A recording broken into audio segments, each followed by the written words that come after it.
Olá, minha gente, olá, meus amigos, olá, minhas amigas, caros ouvintes e telespectadores das redes sociais. Eu sou Ivan Lopes, o pregador, e eu estou aqui incumbido do Eterno para ajudar vocês.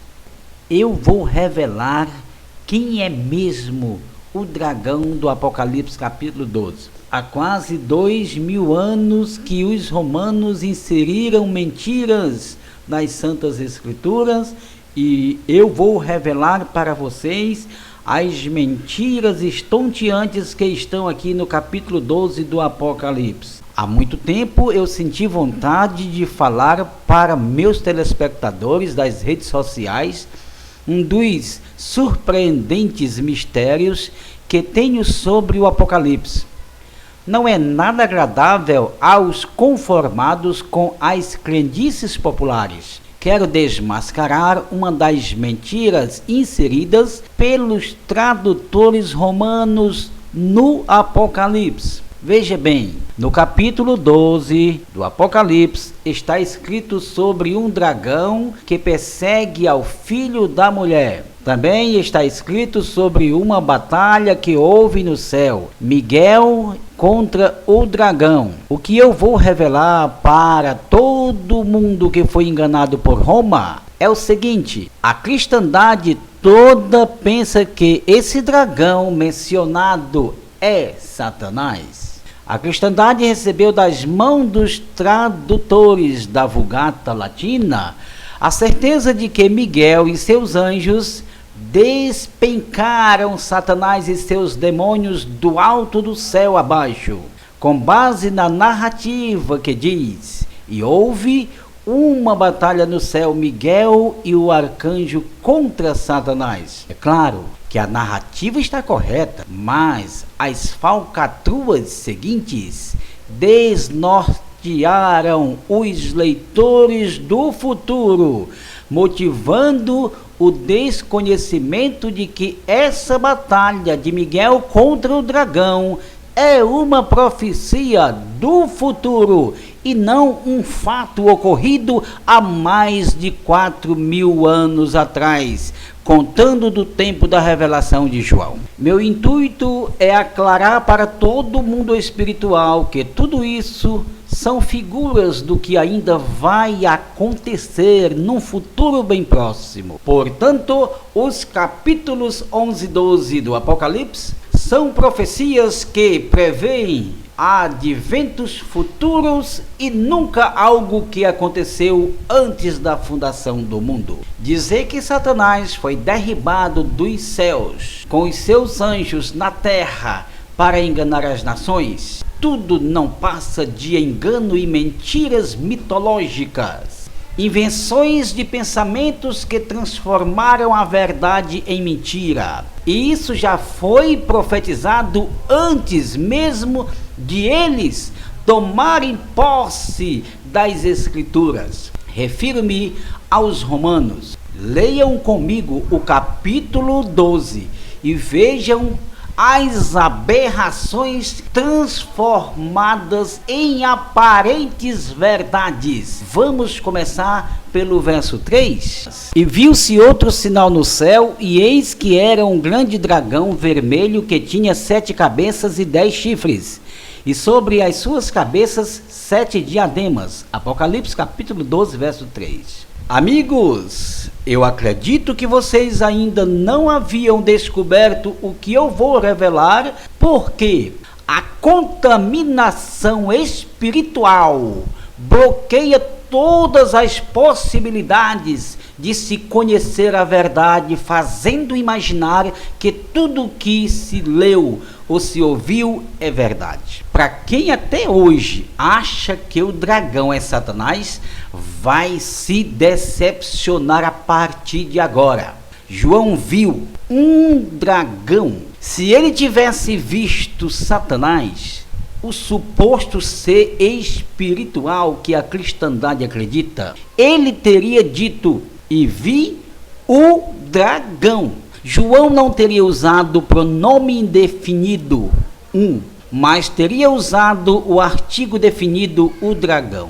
Isto significa que haveria mais que um. Por exemplo, o segundo dragão, que é a segunda besta. Eu vou continuar, é claro, mas eu sei que para o bom entendedor não é preciso se apresentar provas e mais provas para se saber que o dragão não é Satanás, mas sim o anti-Messias, a besta que há de perseguir o filho e a mulher. O filho é Yahushua e a mulher são os santos do Altíssimo. E eu pus-me sobre a areia do mar e vi subir do mar uma besta que tinha 7 cabeças e 10 chifres, e sobre os seus chifres 10 diademas, e sobre as suas cabeças um nome de blasfêmia. Observe que logo no primeiro versículo do capítulo 13 está mencionado a besta que tem 7 cabeças e 10 chifres, trazendo a conotação do dragão que tem 7 cabeças e 10 chifres. Todos os teólogos sabem que só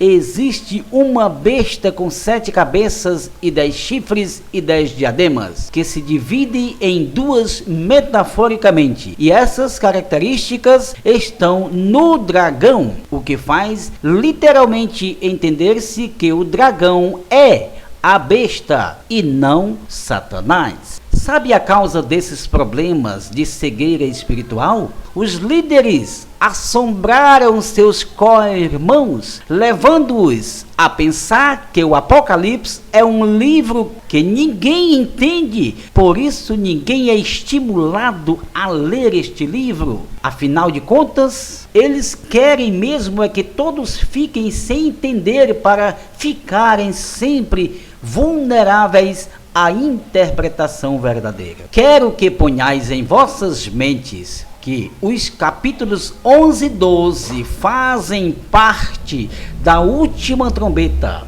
Isso é profecia para o futuro. O dragão é o anti-Messias, que fará guerra ao Messias e a seus santos. Você já viu que se o texto se referisse a Satanás, não se falaria em um dragão, mas de o dragão. E o artigo indefinido indica que são 2 dragões, um espiritual e outro físico. Ambos são representativos, a besta que sobe do mar e a besta que sobe da terra. Agora leia comigo o verso 4. E a sua cauda levou após si a 1/3 parte das estrelas do céu e lançou-as sobre a terra. E o dragão parou diante da mulher que havia de dar à luz, para que, dando ela a luz, lhe tragasse o filho. Vocês sabem que estamos lidando com uma leitura misteriosa em seu conteúdo verdadeiro e que existem fraudes no meio disso tudo, que terei que excluí-las. Como já sabemos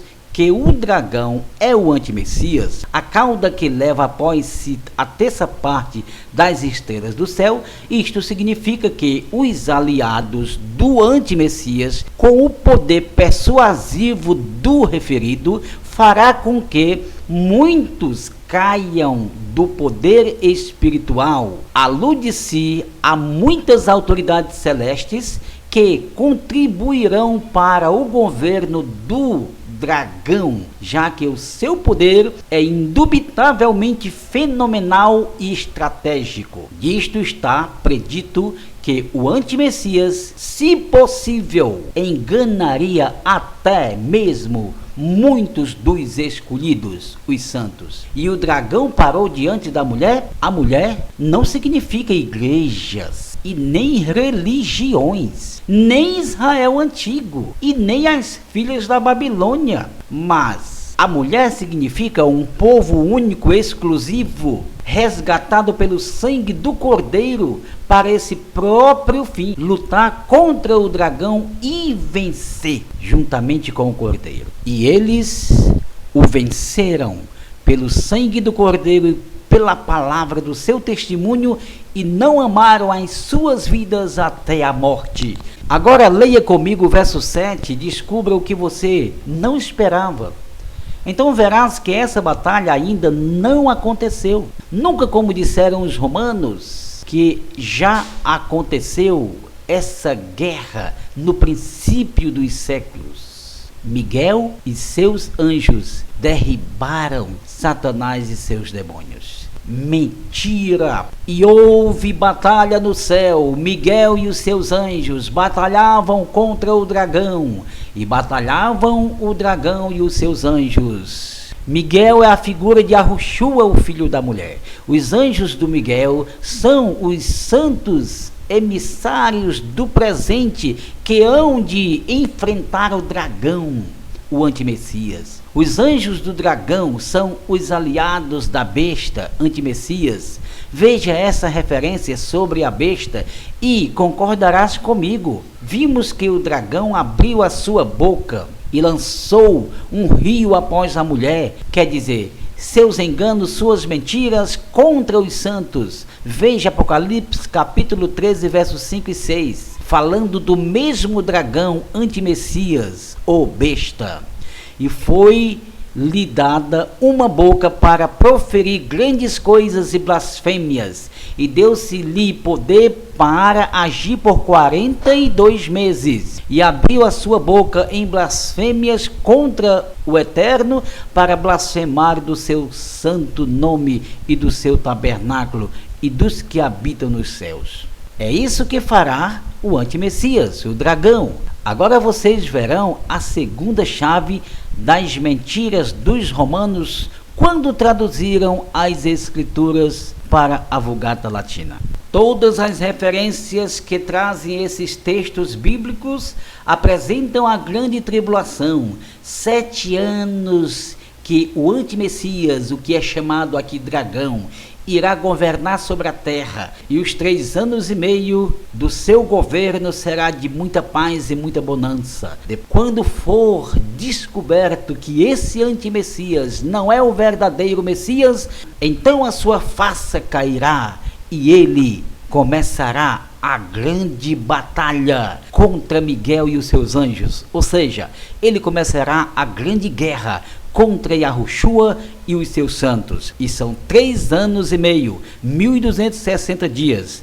É o tempo em que a mulher está no deserto protegida pelo Pai. É o tempo em que o antimessias fará guerra aos santos de Yahushua. É isto que nós vimos aqui no texto, no capítulo 12 e verso 7. Miguel e seus anjos batalhando contra o dragão e os seus anjos também. Miguel é Yahushua, os seus anjos são os santos. O dragão é o antimessias, que vai fazer guerra ao Messias e os seus santos. Mas os santos vencerão juntamente com o Cordeiro, e o antimessias será derrotado no final de tudo, e então começará o reino do Messias. Veja o que diz o capítulo 12, verso 9. E foi precipitado o grande dragão, a antiga serpente, chamada Diabo e Satanás, que engana todo mundo. Ele foi precipitado na terra, e os seus anjos foram lançados com ele. A grande confusão se fixou ainda mais nesse texto simbólico, que maldosamente os tradutores acrescentaram adjetivos ao dragão que não caberia. Venha comigo e veja, meus amigos, a precipitação quer dizer a queda do dragão. Como já sabemos que a queda do dragão, do antimessias, entendemos que a queda do dragão foi a perda dos poderes, a derrota da sua batalha, pois Miguel o derrotou com os seus anjos. Miguel e Yahushua e os seus santos. Até aqui não caiu ninguém do céu. Vejam o que disse o emissário Shaul em 2 Tessalonicenses capítulo 2 e verso 8, falando do que fará o Miguel e Yahushua contra o iníquo, o antimessias. E então será revelado o iníquo, a quem o Senhor desfará pelo assopro da sua boca, e aniquilará pelo resplendor da sua vinda. É este o significado de precipitação, queda, perda e destruição. Isto significa que depois da grande tribulação, ele perderá a batalha e cairá com todos os seus aliados. Aqui, consideravelmente, o tradutor da Vulgata cometeu uma maldade que culminou em degenerações de verdades eternas. Eles puseram no texto dragão e a confirmação de que esse dragão é a antiga serpente e diabo e Satanás. Ora, se já sabemos que o dragão é o antimessias, é a besta do Apocalipse, é completamente inaceitável a concordância desses adjetivos, serpente, diabo e Satã. Por causa dessa inclusão maldita dos adjetivos, o mundo todo viveu e vive ainda achando que o dragão é Satanás. Mas tudo não passa de engano e mentiras. Agora prestem bem atenção para o final do versículo. E o dragão foi precipitado na terra com todos os seus anjos. Não contem com as palavras acrescentadas por eles para confundir o mundo. Por exemplo, serpente, diabo e Satanás, que engana todo mundo. São falsas estas afirmações maldosas. O que está correto é: e foi precipitado o dragão, que se refere à queda da besta, o falso profeta, e todos os seus anjos, que são aliados do seu poder, do seu governo. Agora peço dobrada atenção para o verso 10. Percebam que logo depois da queda do dragão e seus anjos, segue-se o reino milenar do Messias. Leiam, o dragão foi precipitado, por isso chegou a hora de os santos receberem o galardão. Anotem aí, meus amigos, as fraudes, o acréscimo, o acusador que acusava de dia e de noite não existe na fala original do profeta. O correto é: agora é chegada a salvação, a força e o reino. Início do reino milenar do Messias. Você observou que logo após a queda do dragão foi dado início ao reino do Messias? E ouviu-se uma grande voz no céu que dizia: agora é chegada a salvação, a força e o reino do nosso Eterno, e o poder do seu Filho, porque já o acusador de nossos irmãos é derrubado, o qual diante do nosso Eterno acusava de dia e de noite. Peço-vos cuidadosamente que atentem só para as palavras que eu vou recitá-las. Agora é chegada a salvação, a força e o reino do Altíssimo e do seu ungido, porque o dragão foi derrubado. Imagine se essa queda fosse o que a cristandade acredita, que Miguel derribou Satã e seus anjos do céu para a terra há mais de 4.000 anos antes dessa revelação. Como estaria já começando o reino milenar do Messias logo após a queda desses seres transcendentais? Essa história está mal contada, não é? Caros amigos, vamos aqui mais um versículo adulterado no capítulo 12, verso 12. Por isso alegrai-vos, ó céus, e vós que neles habitais. Ai dos que habitam na terra e no mar, porque o diabo desceu até vós e tem grande ira, sabendo que já tem pouco tempo. Ai dos que habitam na terra e no mar, está correto, pois é um aviso aos santos que vivem no mar, que quer dizer entre os povos, entre as nações da terra. É falso quando diz: o diabo desceu até vós. Quem desceu não foi o diabo. Quem desceu até ao povo de Yarro foi o anti-Messias, a besta. Quiseram incutir na mente dos simples que seria Satanás. Mas ainda estamos vendo a reação da besta. Quem desceu foi o dragão, o anti-Messias. Preste bem atenção. E o dragão irou-se contra a mulher e foi fazer guerra ao remanescente da sua semente, os que guardam os mandamentos do Altíssimo e têm o testemunho do seu Filho. Mais uma prova que corrobora com o que estou dizendo. Os romanos quiseram que vocês acreditassem que a batalha do Miguel contra Satã foi lá no Lar Celeste, e de lá Miguel o expulsou. Se assim fosse, depois da queda, Satanás começaria seu ministério, não é mesmo? Mas veja que quando o dragão cai, ele começa a guerrear contra os remanescentes. Você sabe o que é remanescente? O que significa? Remanescente significa o que restou de todos. E como se falaria num resto se apenas estaria começando a história do mundo com a presença de Satanás no Éden? Está mal contada essa história, não é? Para concluir, meus amigos, veja o que diz Apocalipse capítulo 1 e verso 1. Revelação de Yahushua, a qual o Eterno lhe deu para mostrar aos seus servos as coisas que brevemente devem acontecer, e pelo seu anjo as enviou e as notificou a João seu servo. Raciocinem comigo.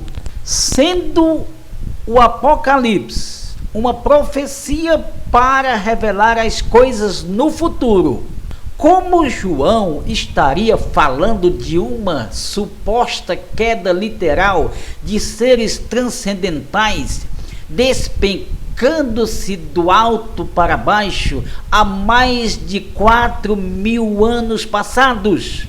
Profecias predizem o futuro e não o passado.